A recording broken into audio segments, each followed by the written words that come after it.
Hello, everyone. Welcome back to another episode of the Bikini and the Brain podcast. My name is Ashley Kaltwasser, and to my left here is Adam Bonilla from TeamElitePhysique.com. Not .net, not .org, not .gov.com. TeamElitePhysique.com. You've gotten very good with your silencing the L's on my name over the last few years, Ashley. Oh, I got it's my accent. It is, yeah. Full on. When you're around me, everyone just thinks you're Spanish or something. Yeah. So if you don't know, his name's not Adam Bonilla. It's Bonilla. Yes. That's the Midwest way of saying my name, but it's okay. I don't mind. Yeah. Well, whatever. I do what I can. I'm trying. I'm giving an effort. You're doing good. And if you don't mind sporting your shirt, it's an awesome shirt. This shirt though, it's Pippi Pups. Dang. This is Pippi Pups. Pippi's my dog. Kimber made me the shirt. I'm always try to go on the shirts. I always try to get like one shirt a podcast or at least a couple a month. And then, but this is Pippi Pups. That's her hip hop name too. Pups with a Z. Dang. Yeah, that's legit. She's a hip hop dog name, which is her Pippi Pups, and she does like Pippi Pup raps. Oh, dang. Yeah, we do so it like legit. with her. Like we make these little things, and she just like tries to bite her hands. I'm holding her up, do her little Pippi Pups rap. The Bonilla household is quite silly. Yes, with the dog. I like that. So yeah, okay. So let's talk a little bit about like that pro athlete mindset. What sets a pro apart from an amateur as far as mindset? And maybe we can even talk a little bit about just strengthening your mindset too, because although our sport is quite physical, a lot of people may not realize, gosh, it's really mental too. Really mental, as with most sports, but I don't think people really see that side of us. They think, oh, we're just in the gym grunting, the gym making grunts all day. That's it. And then we just put on a sparkly bikini and just walk on stage. That's what they think. But there's more to us, isn't there, Coach Adam? There's a lot more, especially bikini. Bikini is a very resilient division. I think the mindset-wise is one of the toughest divisions.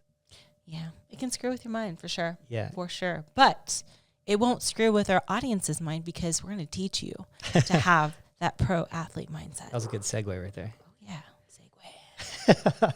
So let's start off.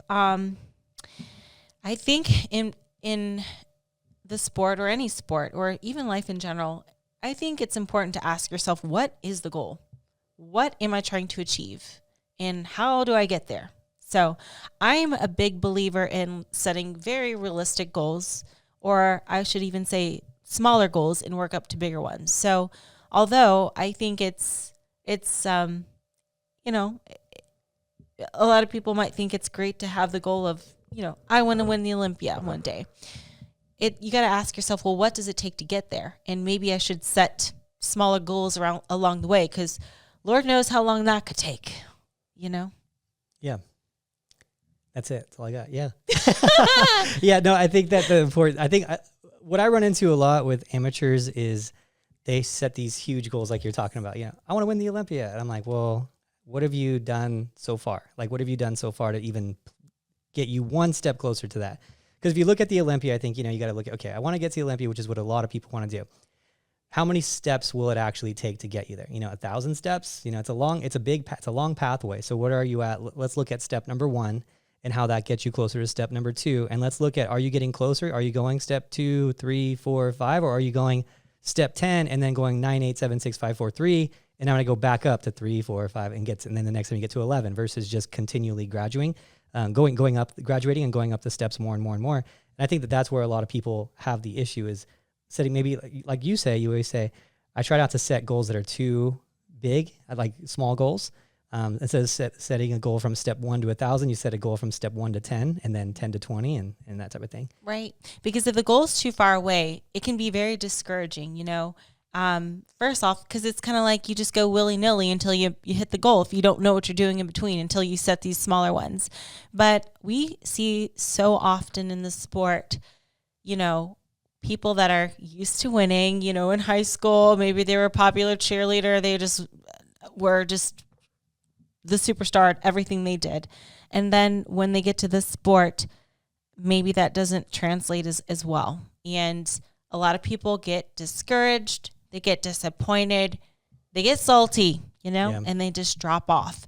But I always say this, and I said it at the seminar the other week, everyone you see on the Olympia stage has failed at some point. No one has a perfect track record. No one's undefeated. There is no undefeated bikini competitor. Some of these competitors you see on stage at the Olympia, they might have gotten, 16th place at a local show at some point, but they didn't give up. They kept going. But somebody that might expect things to come to them, they might set their goals too high and just want to win. And next thing you know, they're at the Olympia. Like I said, in a perfect world, right? You would win your first show, you'd win your first national show, get your pro card, win your first pro show, go to Olympia, win the Olympia. How cool would that be? But that doesn't work. It's not a thing. It hasn't been done yet anyway. Not saying it's impossible. But like I said, there is no one that's undefeated in bikini. And especially with today's physique, it definitely takes years upon years. So if you're a newbie to the gym, it's going to take you longer than somebody that's maybe have a little bit more of an athletic background. Maybe that was the case. Maybe in like 2015, you might have been able to get away with like maybe a year and a half, maybe 2 years of just being active in the gym. But nowadays, you have to have a pretty solid lifting or athletic background. That puts you ahead a little farther, but you can't just, roll up on your first show and just kill them all the way to Olympia and then become Miss Bikini Olympia. It doesn't really happen like that. Yeah, that brings up a good point of like, what is a realistic time frame and how to set your mind up right for that expectation to get a pro card and to get to the Olympia and that type of thing. Because you're right. It used to be, it was fun when bikini first started.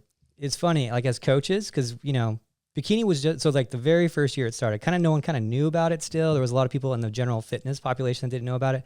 Everyone in our world knew about it, but it wasn't so obvious because it's not like now if we have bikini girls, right? We have a bunch of bikini girls, and if they created a new division that was, let's say, fitness model and it was like a softer bikini girl, like it would already be flooded because there's so many girls that are bikini that already are in the know, right? But it wasn't like that when bikini came out originally because it was just figure and women's bodybuilding. And the bikini physique was so far from figure that none of the people who were doing figure really wanted to do bikini because they were like, oh, that's like a fitness model division. We don't want to do that. It was like, that's some of them tried, but they didn't fit the part. Yeah. And they didn't do well. Yeah. So it was like you had to bring in a whole new group of people who weren't competing to compete, right? So it was a different thing. So we would just look at like fitness people who were like at the gym and they just joined and they had a good structure, or, a girl who maybe did gymnastics and we're like, oh, you're ready right now. Maybe you're too lean. Like it would be like, or a good looking waitress. You'd be like, hey, you ever thought about competing? She's like, oh, I work out like in Zumba classes. You'd be like, all right, come on, let's go ahead and get you ready for a show. In 6 months, you'll be ready. 5 months, you'll be ready. It was a totally different world now, right? Now you have people who would be kind of maxing out the figure class back then and being leaner than they, like if a current bikini pro now were to do NPC level figure, then they'd be too muscular and too lean. Yeah, for sure. Right. And so it's a totally different. So now you have really advanced physiques and you still have some people that still have the mindset of like, oh, I can just do it in 6 months because it's just fitness modeling. And I'm like, well, it's not really that anymore. Bikini is full on bikini bodybuilding now. It's the girls are more muscular than some of the figure girls were back then. They're definitely leaner than they were back then. And so the realistic time frame for you to get a bikini physique of 2023 bikini physique with full tie-ins and crispy lines and, a really flat stomach and capped shoulders. We're talking, that's not going to be a, 2-year physique. Like for 95% of people out there, it's not going to be a 2-year physique. It's most likely going to be a 3, 4, 5-year physique for most people out there to get to that pro level look. It's a different thing than it used to be, which some can say it's positive. Some can say it's negative. That's not really for me, but it is not what it used to be. It's not a 6-month physique, a 1-year physique, getting a pro card at 18 months. So it is important that you have this kind of discussion like with yourself and with your, like in the mirror and be like, okay, my genetics aren't crazy good where I'm going to get this pro card in 6 months. And it's okay. Nothing's wrong with that. The good thing about bikini is, there's the one thing I do like, or not one thing, but one of the things I like about bikini is that it has its maximum still, like your maximum amount of muscle. So, you don't get farther behind, which is kind of nice. You have, okay, here's the maximum amount of muscle. Let's say someone really muscular got there. Well, they're stuck there now. They can't get any more muscular. They can get better at posing and their hair and their presentation, things like that, maybe small improvements, but they can't just like overall get muscular. So you're still behind them, and it took them 2 years to get there, and it takes you 5 to get to the same thing. Well, at least you guys can still equal out. You can still get to the same amount of muscle that's needed. So that's a cool thing about that. With bodybuilding, it's like, am I ever going to get as big as Nick Walker? Like, never in my life, right? Like, and he's still getting bigger, and he can still get, it's like, it's just, you'll never catch up, right? But with bikini, it's like, okay, it has its equal playing field, but it might take you 7 years. Who knows? And, so it's important to know that. And it's, when we talk about pro sports, we have to really bring it back to and be like, hey, this is a pro sport. There's no pro sports where you can go pro in a sport in like 6 months to a year. Like, what sport allows that? It's just, and if you did, you'd probably get worked or whatever sport that is, Unless you're a prodigy or something. Yeah. But I want to put a big asterisk with what you just said, and just going back as a refresher, depending on what your athletic background is, because hey, you might be in a scenario where, I don't know, maybe a CrossFit or something where you have a decent amount of muscle, or weightlifting, like some gymnasts too. Gymnasts, sometimes. yes. Pretty rare, but sometimes they probably want to go to like fitness, but yeah. Some of those girls just, I don't know what it is about gymnasts. They can just put on muscle too. Like some of them. Well, they're very compact. Usually if they're good gymnasts, they're very short. So they're more compact. But so it depends on what your background is. But that's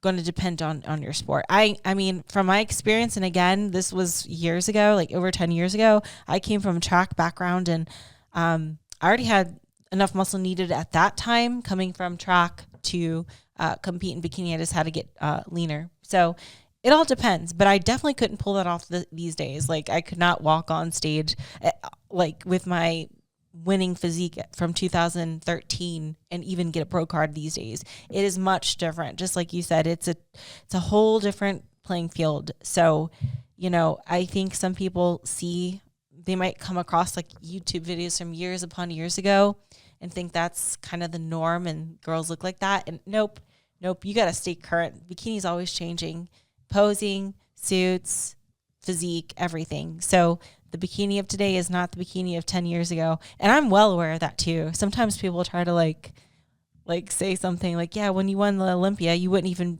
be a pro these days. And I'm like, yeah, you're right. They would have told me to go to figure. Yeah. They would have been like, oh, if I looked like I do now and I tried to compete in bikini 10 years ago, they'd probably be like, oh no, you got to go to figure. You went way too far. I went way too far, way too far. So it is much different. Yeah, it's not like, but it's funny is that people say that as if you were shooting for this and you missed. Yeah. You know what I mean? I'm like, no, we weren't. The goal was never to shoot for that, because that wasn't what was winning. She was the best in the world 3 years in a row, looking the other way. She hit that's what she was trying to do. Yes, it was. That's a funny thing. Yeah, people try to kind of like downplay the success by saying that, and it's like, well, I try to accommodate my physique for what is at the current thing that's winning, right? Yeah. Even now, it's like, okay, I'm trying to work on my quads more, my upper body more, so that I fit the mold of what they want these days. So not that it's like, how do I say it? I don't even want to say like changing as much as evolving with any sport, especially. You got to realize too, bikini in the grand scheme of things is still kind of new. 2009, I think, was the first time they introduced bikini. So it's still like new. So of course, when a sport is new, it's going to evolve just like anything else. But like you mentioned, there is a muscle max, and it seems like they've put a limit on the muscle max now. So it's like, okay, now we can just refine things, but we can't really, for some people, they're not going to be able to get bigger. It's just going to hurt them. And people do get marked down for being too big. So sometimes frames can hold a little more muscle depending, and some they can't. Just like the same thing with body fat. Some physiques look better with a little more body fat. Some look a little better leaner. I'm one that I think looks a little better leaner. But it's for your coach and the judges to decide. Yeah. And a lot of it has to do with you're going to see a lot of different body types in bikini too, which I do like about bikini is it allows for all body types for the most part. I mean, not all, but most body types. It gives a good range. But if you're talking, a girl who's, 5'8", 5'9", 6 foot, there's like more muscle on those women because there's more muscle per square inch type of thing. And so you're going to see all these different successes with different, so it's really confusing as a competitor. So you have to look at, your genetics and how much muscle per square inch do you need, and how, you know, and be real with yourself of how long it's going to take for you to get that based on your genetics and your background. So Absolutely. yeah, so I like that part of it because we could have, I think that's something that people don't think about. They just see the success of other people on Instagram or whatever. They're like, oh, this girl, you know, she got her pro card in 18 months. And I'm like, yeah, but she was lifting for 7 years and she was pretty serious about it. She just wasn't focused on bikini until the last year. So it wasn't that big of a, you know, change, you know, it was just like, okay, now she's targeting her glutes and shoulders more. You know, that type of thing. So yeah, so it's just, if you're just getting into it and you just started lifting weights and you're like, I want to do bikini, definitely I think that you should do it. I think that, you know, you getting on an NPC level stage, it's realistic to get on an NPC level stage, you know, a year and a half after you've been lifting. I think that's super realistic for almost everyone, but just know that that's still going to be pretty far away from a pro level physique. And if you need to see like, you know, what an NPC level physique looks like, go to a local NPC show. The promoters love it when you go there and check it out. And you can ask questions at seminars. We have a seminar coming up October 15th, huge seminar here. Yeah. It's going to be awesome. Sandy's going to be here. There's going to be a whole bunch of pros here. I mean, there's like crazy amount of pros are going to be here. I'm going to be there. Yeah, it's going to be nuts. There's going to be a huge seminar. So you guys are in Vegas or want to come to Vegas, Sunday, October 15th. It's going to be a really awesome seminar. You'll learn a lot, especially if you're in this, okay, what is it going to take to be pro thing? And you'll hear the stories from probably a few of the pros of how long it actually took them to go pro.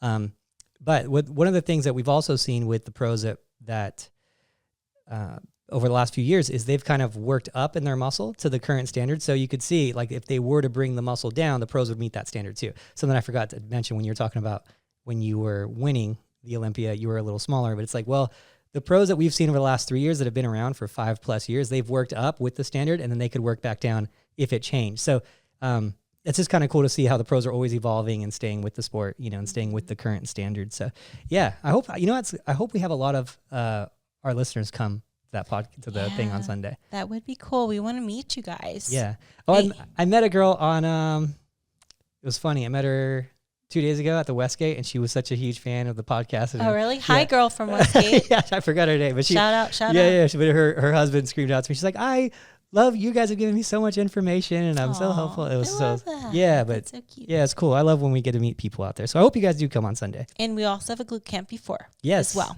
So stay tuned and follow the Team Elite Physique Instagram page for more updates. Yes. So throughout this whole process, I think it's important that we need to allow ourselves a little bit of grace, especially in the beginning. And going back to what I said about like keeping your goals realistic and maybe a little smaller at first and working to the bigger ones, because I have good news and I have bad news for you newbie competitors. Okay. So the bad news is, I'm so sorry to say this, you're going to mess up. You're going to mess up, make stupid mistakes. Maybe that's makeup, hair, tanning, posing, physique, you name it. But the good news is you're going to learn. And sometimes it takes a little bit of failure in order for you to learn. So allowing yourself some grace to kind of figure things out with your physique, I think can be very, very helpful for your mindset. So when we're talking about bikini, you're going to have to try and experiment with different looks. Going back to what I said, some competitors look better a little leaner, some look a little better softer, and trying to nail that look. You know, it took me probably about like 5 shows to like nail my look, I would say. And I feel like I finally nailed my look at the 2012 Arnold Classic Amateur. I got first place overall, woot woot. But that's where the green suit was born. That's the first time I wore a green suit, wore my hair dark and straight. My posing was good. My physique, I nailed it. I figured it out. Yeah. So everything else before that was a mess. I was like trying different hair colors, different suits, posing, different levels of conditioning. So, you know, it's something that you kind of have to take a little bit of risk with. And I would also recommend just being a master of your craft. Do your research. Stay current on the shows. Watch Adam's post-show reviews.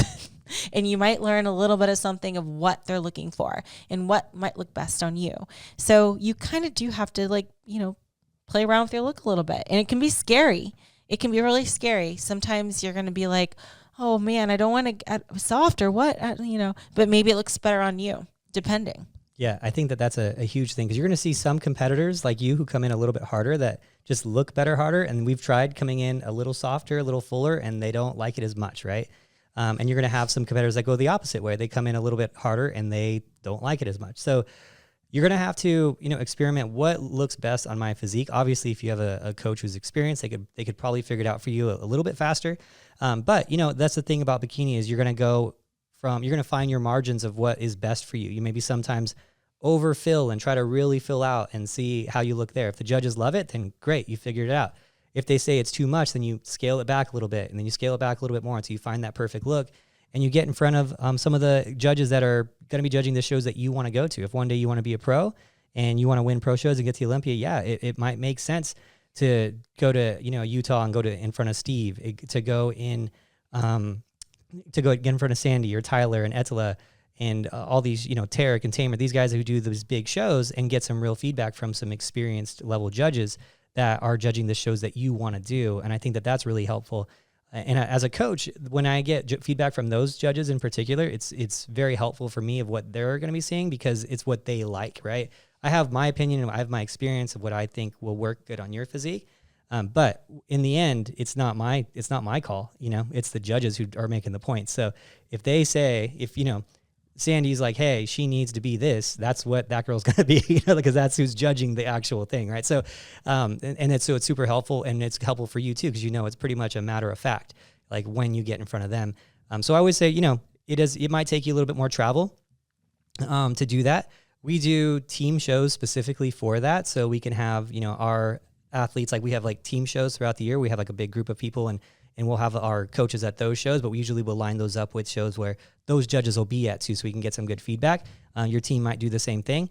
And it's an important part of evolving. If you, again, want to have that pro mindset, you got to get in front of those pro judges. It's a different path if you want to go far in this than if it's just doing it for fun.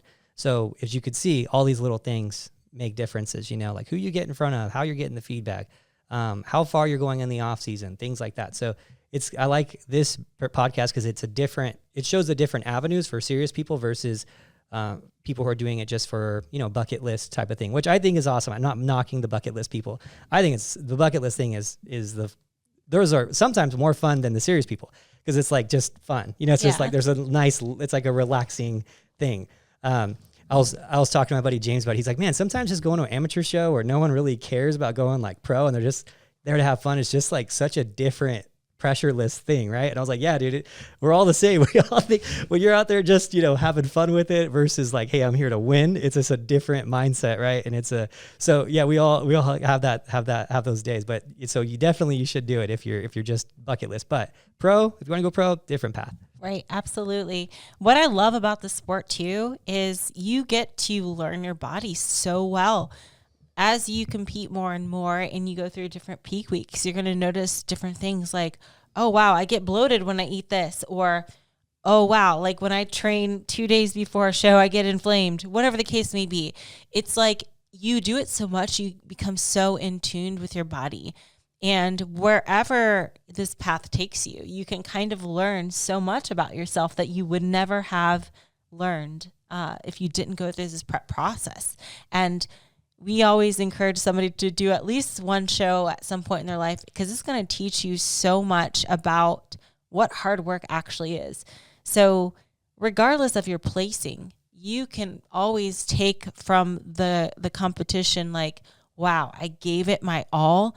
I did the unthinkable. I got in front of this whole auditorium of people in a bikini looking the best ever. I gave so much effort, 110%. And that's pretty powerful. You can take that with you and be like, oh man, at work, I got this one project due. Oh man, it's going to be tough. But then again, I know what else was really tough. That one time I prepped for the show, but I got through it. Yeah. I sure did. So it can definitely teach you like life lessons and not only about your mindset, but your physique as well, your body. Yeah. I like the part that I've taken the most from is just the structure of being consistent on a daily basis and just showing up every single day for a goal. And I think that learning that at a young age has helped me really get farther in life because now everything else seems very normal to do that. It's like I got to wake up at whatever time and do my check-ins. Like that's not work. That's like normal, right? It's just, that's my day. Just like when you wake up, eat your breakfast, do your cardio, all that, that's just becomes normal versus at first it's like, oh, I got to wake up and I got to do my cardio. It's going to suck. And like when you learn to embrace it and you get into that zone part of it, it really does help you with all things in life. It just makes everything easier in life because everything doesn't seem so like, it doesn't seem like a task, you know, it just seems like just part of the day. It's just like normal life. And so, and then when you go back into the real world and you're in your work world, everything is so much, it's just easy. You know, it's like, this is way easier than waking up at, you know, whatever time, doing my hour of fasted cardio, coming home, showering, then going to the gym after work, eating out of Tupperware for 16 weeks. Like, it's like, this is all I gotta do. Oh, that's easy. This is no problem, you know? So I love that part about prep. It just really does train the mind. You know, it just trains you to be a tough person. Absolutely. I love that. Yeah. So, resilience, I think, is probably, I would say, as far as like a mental, qualities to have, that's probably the most important, honestly, resilience. And if I don't mind to pat myself on the back here, I'm pretty dang resilient. That's why they call me the freaking cockroach. Yeah. Well, they don't call me. I call me it. So. They do call you it now. Well, now they call me because I call me it. So. But anyway. You can't get that nickname given to you. Like I gave it to myself. Yeah, though. you have to give it. That's one of those nicknames where you have to give it. Because like, imagine if I just started calling you cockroach. It'd be like so offensive. Yeah, you know what I mean. You have to like embrace it and give it to yourself. That's just one of those nicknames. I just feel like it's very fitting for me. Because dang it, if I'm anything, you can disagree with how my physique looks. You could say I didn't deserve to win, but you cannot argue I am resilient AF. Yeah. And I think that's probably my best quality. Honestly. It's a damn good quality, that, and you just, when you commit to an appointment or whatever it is, you're there. That's even at the inconvenience where everyone else wouldn't do it, even during like the crazy 2020 stuff. Like you're like, no, I said I'm going to do it. I'm going to do it. And you'd find a way. That's another thing that you're really good about. But hey, pro mindset is everything's as important, right? Whether it's you're showing up for the Olympia or you're showing up for a posing seminar, to you, there is no difference in showing up. It's like, nope, I'm there. Like I committed, period. Doesn't matter.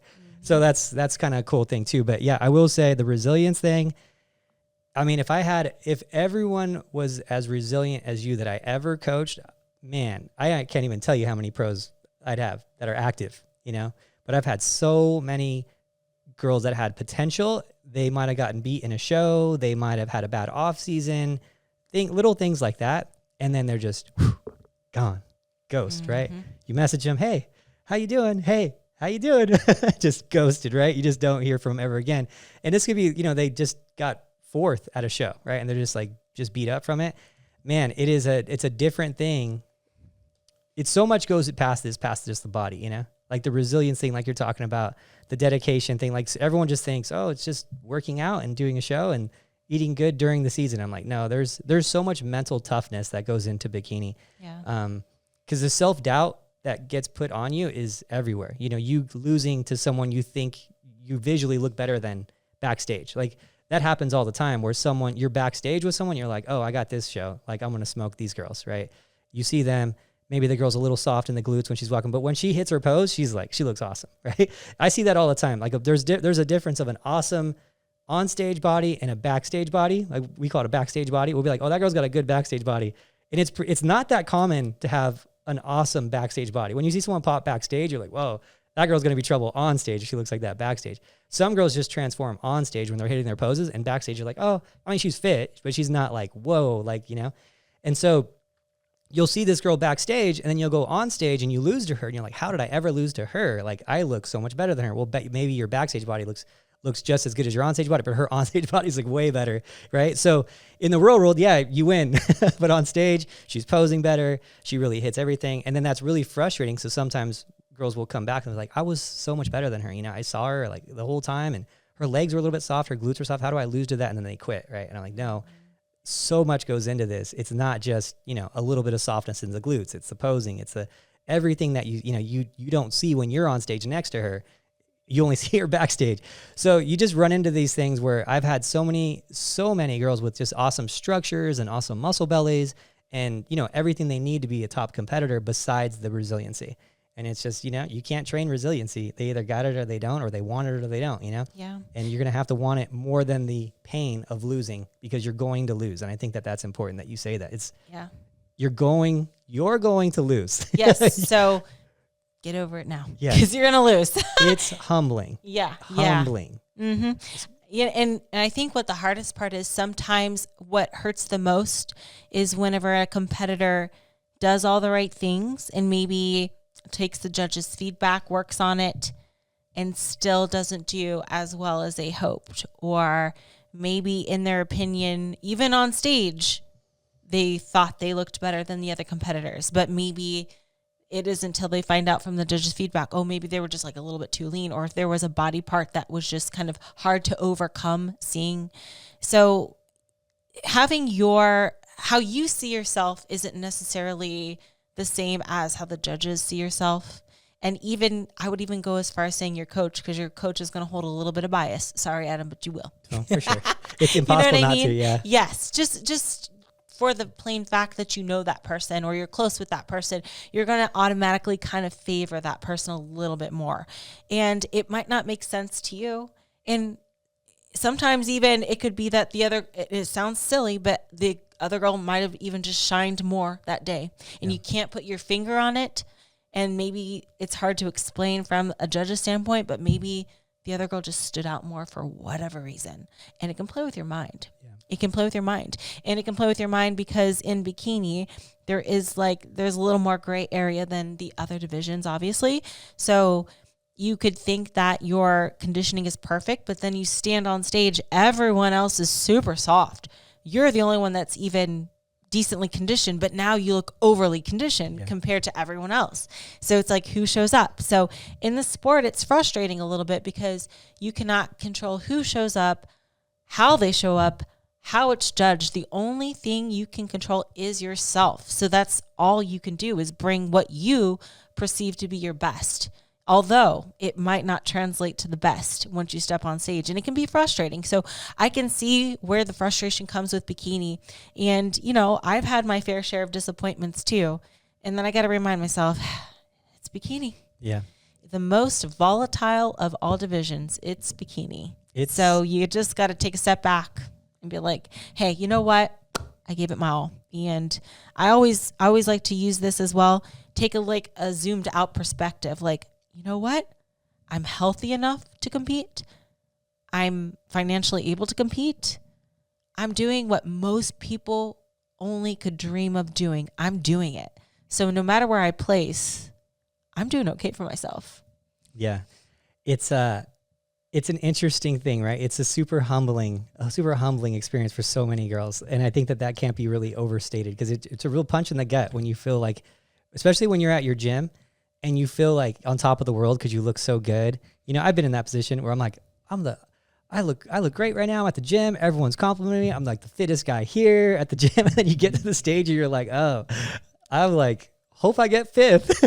I hope I get a trophy, And it's just such a different thing being on that stage. And to go to your point too of how it'll vary show to show, like, if you're just a little bit too hard, like a little bit leaner than everyone else, like you said, and then the lighting on top of it's a hard lighting at that show, and now you look crazy conditioned, right? And it's just, there's so many factors that can't be. So you got to just have fun with it and try to reach the criteria and really study your craft like you were talking about. But it's unfortunate that it is so volatile, because there's so many mental things you have to deal with in bikini. One is the volatility of who's gonna show up that day, how are the judges gonna be judging it, how's the lighting gonna be that day, right? It's all these different things. And then you also have the changing criteria that's always gonna be slightly evolving a little bit more, and it's like hard to really get a grasp on it for some people. And in that scenario, I do think, watching the videos, Tyler put out an awesome video of what the current criteria is. Studying the craft like you talked about will be helpful. Watching the videos that we have of the post-show reviews, I think will be helpful too. But to even show you how hard it is to judge bikini and how predictable it is, last year I did a Olympia preview, and I said, if anyone can pick competitors 1 through 10, I'll give out a $2,500 like cash prize to whoever can do it. And I'm going to do it again this year. And I don't know, there must have been a couple hundred comments of all these people follow the sport, and not one of them got 1 through 10. Isn't that crazy? That's how hard it is to like predict bikini. Yeah. And so you're like going in, oh, I think I'm ready to win. I'm like, wait a minute. If the people who follow the sport and hundreds of them can't predict 1 through 10. You're going to a show and you're thinking that you know what's going to happen. Good luck. Yeah. Good luck. That's why I never say, Yeah. I'm going to win the show. I never say it, and I never think it. I think if you say it in bikini, that's silly. Yeah. That's really silly, especially if it's a bigger show. Maybe there's an argument if somebody says it like for a local show or whatever, but even then, you won't catch me saying it or thinking it. I'm always on my toes. You never know. You see it happen all the time, even on these shows that aren't like considered big shows, which I hate using that terminology because there is no such thing as a small or big. They're all big. It's it's a big show. Anyway, the non-Olympia or non-Arnold Classic shows, you see it happen. You're like, I can't believe it just happened. Yeah. It's crazy. It keeps you on your toes. You'll never find me saying, I'm going to win the show. And when people tell me that I'm going to win the show, I get a little, I guess, uncomfortable. I'm like, well, I give my answer like, well, we'll see what happens. I'm going to try my best. And it sounds so cheesy, like, I'm going to try my best, guys. We'll see what happens. But it's the truth. I don't know what else to say. I can't tell you. Until they give me the award, I don't know who's winning. I don't know. I genuinely do not know. And I like it that way. It keeps me on my toes. It keeps me hungry. It keeps me like, can't get too comfortable. So believe me, I'm sure there's a lot of people out there that's like, oh yeah, I knew you were going to win or whatever. I'd be like, well, you're crazy for thinking that because you never know. You just never know. So, it's like, it's funny too, because people will be like, so you'll get the people that are like, yeah, you're going to win this show. But then there'll be like the people that's like, you're never going to win the Olympia again. And I'm like, yeah, you're probably right. Probably right. If we're looking at stats, the odds are against everyone, honestly. Yeah. So, you're probably right. I don't know where you misunderstood where I said I was going to win again. I don't know what you mean by that, but, again, I'm going to go back to, hey, I'm going to try. We'll see what happens. Yeah, the Olympia is crazy this year too, because I think it's even a little bit more crazy than last year too, with like what can happen. Anyone that can win first place in that show can also win 10th. Yeah, everyone. And it's like if you're just like 1 pound off, it's so crazy. Yeah, if you're like just a little bit off or something, it's nuts. Yeah, that this year's Olympia, like it's funny. I'm gonna do my video and like.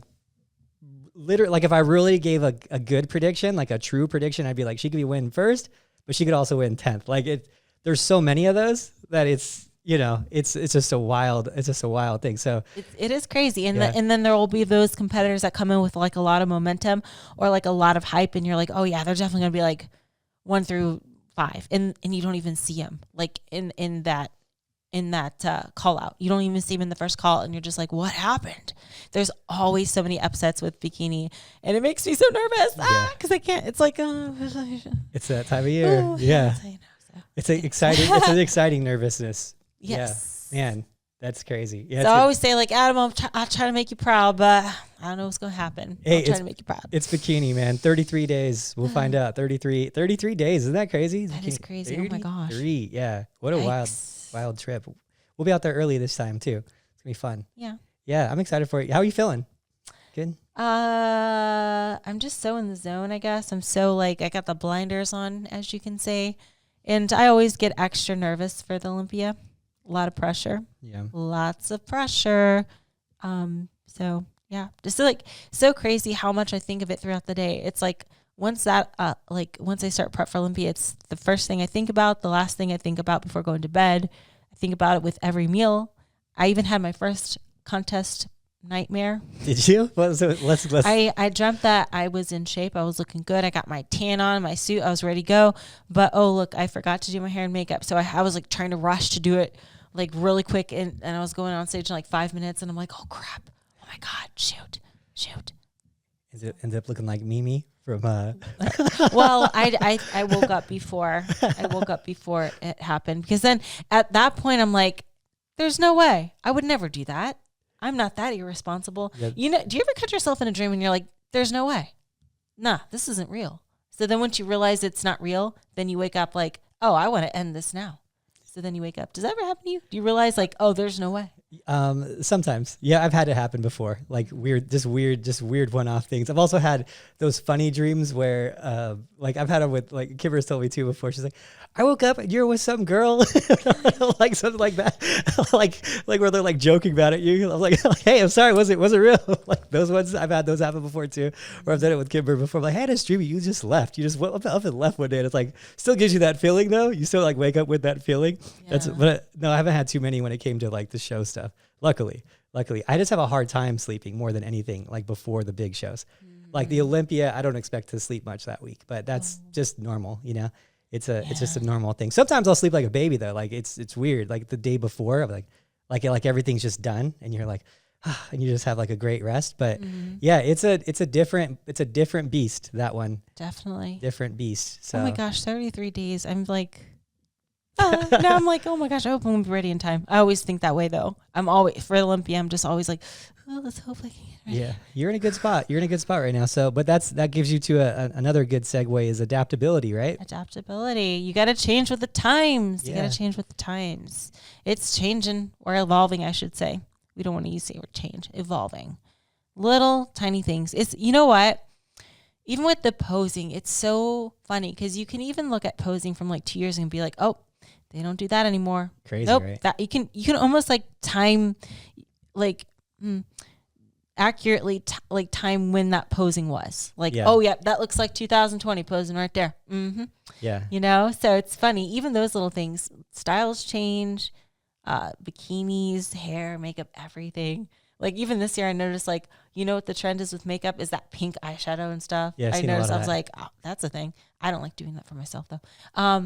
Yeah. So little things like that you'll see, and like with the posing, it's like you'll see a lot more like cross-armed kind of movements and like flowy fingers and not the scarecrow arm in the back pose. It's more like to your side. Little things like that. Yeah. So you got to adapt. You got to be on it. Like you got to be doing your research. You got to be studying. And I think some people like disregard that part because they're so focused on like training, dieting. But all those little things, you don't want to be like left in the times, you know? I had this client once, and she was super cute, and she was like, oh, I think she was talking about this girl's age. She's like, I think she's like around like 40 or something. And I was like, how do you, she's like, I'm the best at guessing ages because she has a tribal tattoo, which means she was like between 18 and like 22 when she got tribal, and tribal was popular then. So it's kind of like how you're talking about posing. Yeah. She would like pick people's age based on that. It was like the funniest, she was so funny about it because she had like all these like the Chinese symbols tattoos and all. She's like that was popular here. So this girl was 18 to 20 something Oh, years. that's So, funny. It's so funny. She was like dead accurate, but it's like posing, same Yeah. thing. Posing with the elbows out wide. Okay, that's 2019, 2021. Like, Yeah, you know, yeah. posing with the front pose, right? Okay, 2015. Like, Yeah. you know, like this is funny how you could like really look at the pictures. Remember that period of time? It was like only like a 6-month period of time where they had that CrossFit. You remember the CrossFit? Yeah, I was there for that. Yeah, I think I did a few of those. Yeah. That was hard to balance, man. That was a People tough don't one. realize that's hard to balance. Yeah. That was a tough one. So hard to balance. I'm glad that's gone. And Yeah. it doesn't even look flattering on your glutes because no matter who you are, you're going to get a little butt fold unless you have zero glutes. Yeah. Like if you have any amount of glutes, you're going to get a little bit of a glute fold. They thought it made the glutes look more like rounded. 'Cause Yeah, more hourglass, I guess. I see but that. It was a weird pose. So Yeah. With any sport, you need to have self-discipline. You got to be disciplined when no one else is there. When no one else is watching, you got to have that self-discipline. Whether that be when you're at a family event and there's a lot of goodies, whether that be when you're home alone and you still got to get your cardio in, you got to have some self-discipline. And you can't go far without it.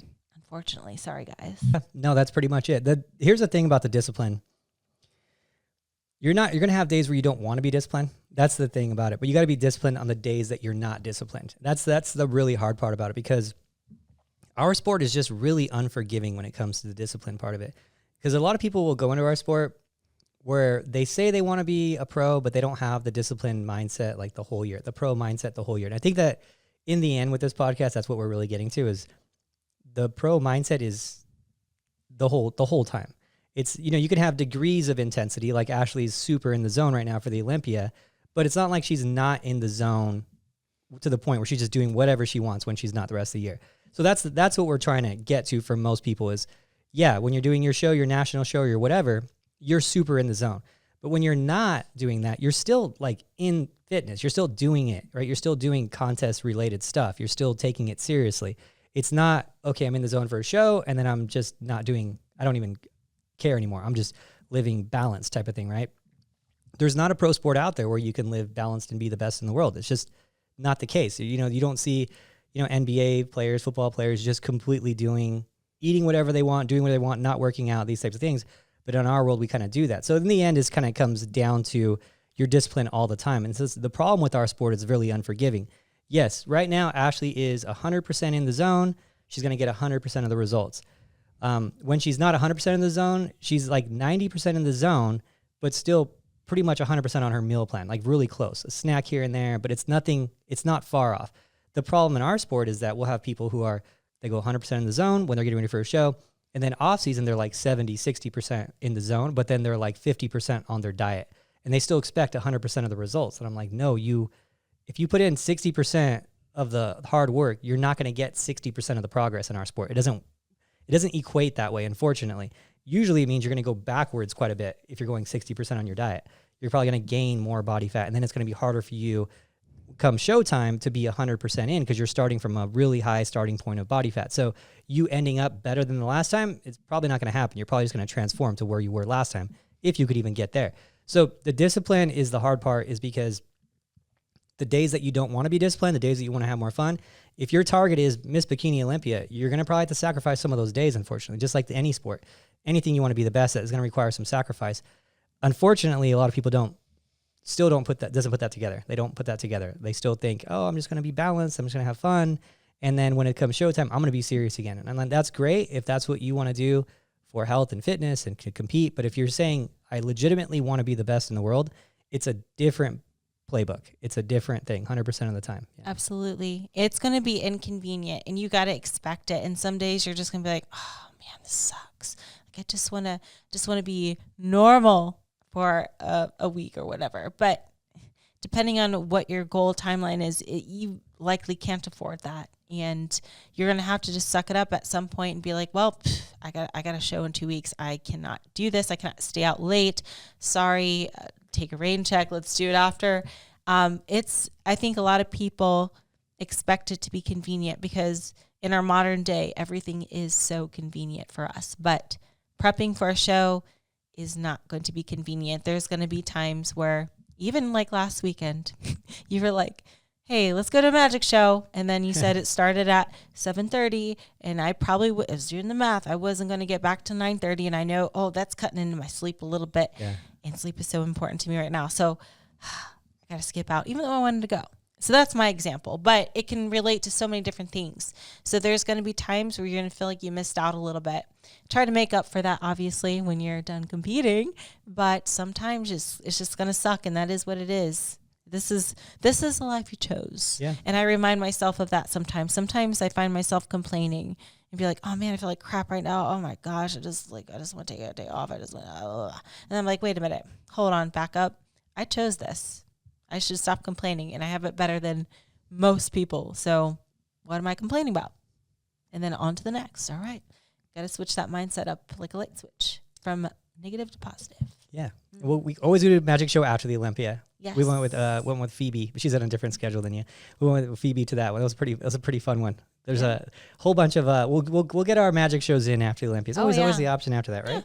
Yeah, definitely. So, you just gotta prioritize what's important for your show, because although it might suck in the moment, like, oh man, I feel like I missed out. Like at the end of the day, meeting your goal to me is way more satisfying than giving into temptation for temporary satisfaction. It's just not. It doesn't even compare.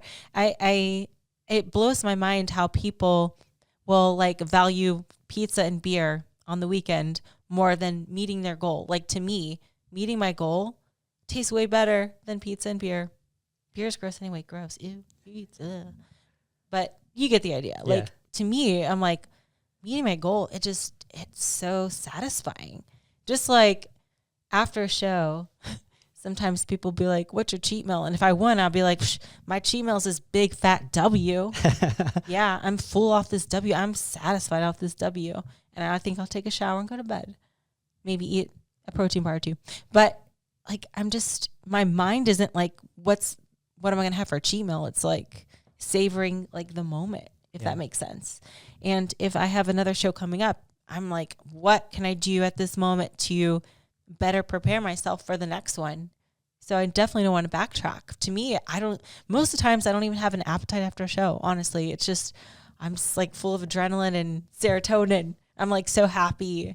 And I just want to like go into the next one. I'm like, can it just be the next show already? I want to do this again, you know? So that's the way I think of it.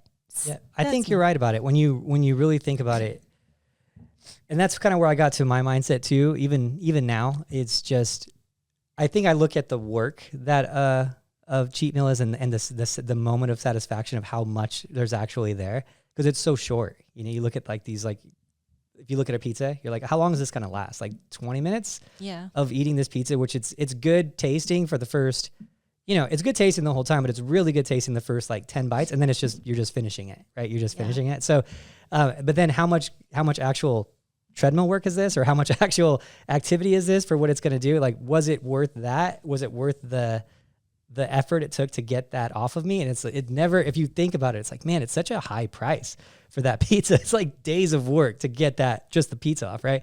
Yeah. So as soon as I started like thinking about that was one of those things that you mentioned once in a while, and I start like thinking about it too. I've always kind of been like that, but then I started like really thinking about it. I was like, man, it really is a lot of work to get this off. Maybe one is fine. One piece is fine. You know, I'm like, that's fine. But before it'd be like, oh, I ordered the whole pizza. I'll eat the whole pizza, you know? So it's like, you know, it's just a different mentality as a pro.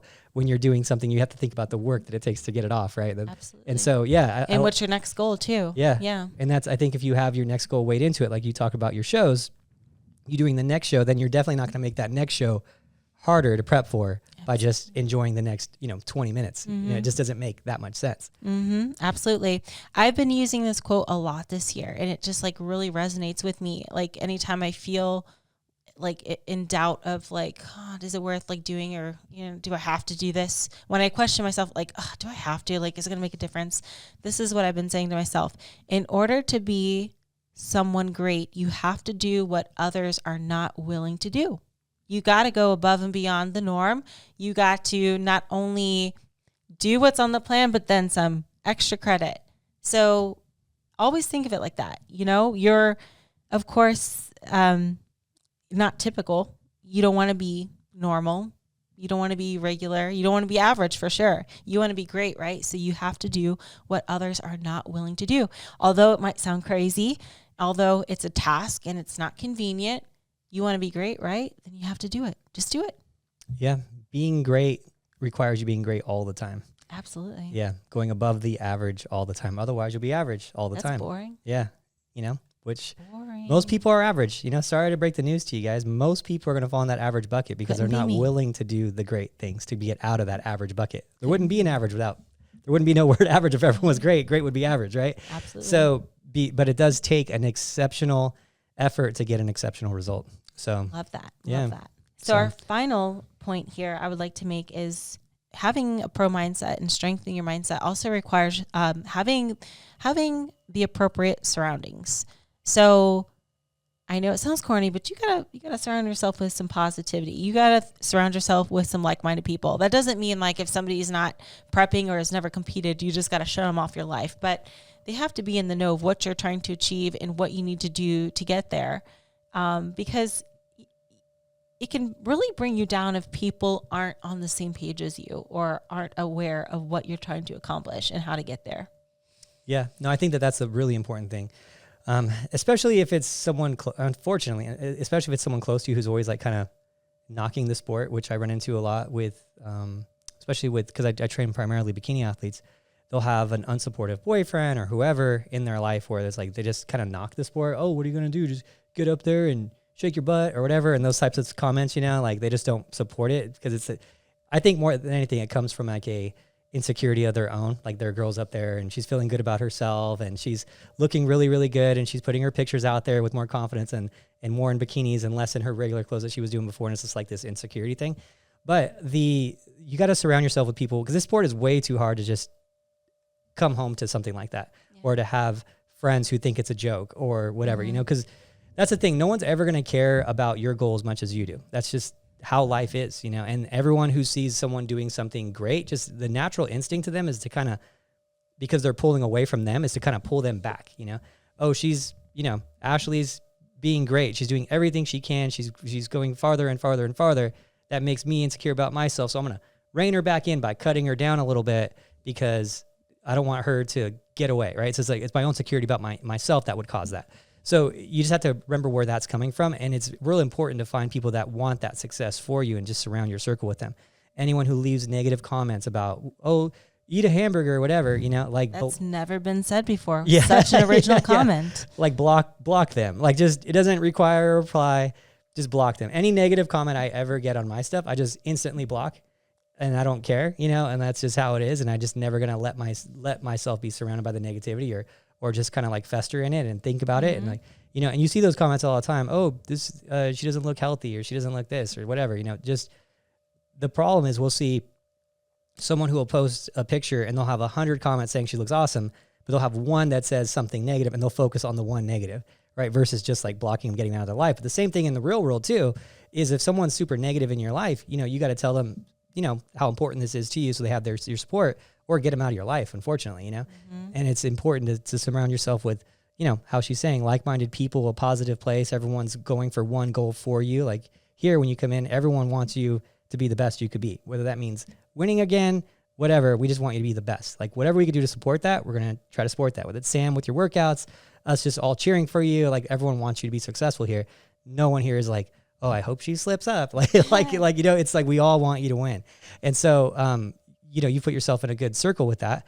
And I think that a lot of people don't have that same support, but a lot of it's because they just chose the wrong circle. Like they can choose their bubble, you know? So. Absolutely. Even if you have to seek it out yourself to offset maybe some of the people that don't understand quite as much, even if you have to be a part of some group, or even I like to say, like, go to seminars, go to shows, like immerse yourself in the culture.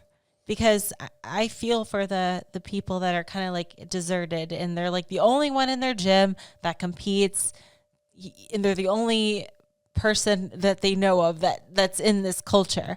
You know, there's so many seminars around. Even if you have to travel a little bit to go to one, it can be very motivating. Or go to like a local show, even if you're not competing in it, just immerse yourself in the culture.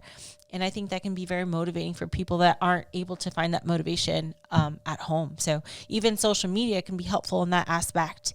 And, you know, maybe following your favorite fitness people or whatnot. I know I have a Road to Olympia YouTube series that you could check out. But yeah, but, you know, so you might have to seek it out yourself. But having that balance of like, okay, if there is someone that's not as understanding, not saying like remove them from your life, but just try to offset it with somebody that is encouraging and positive.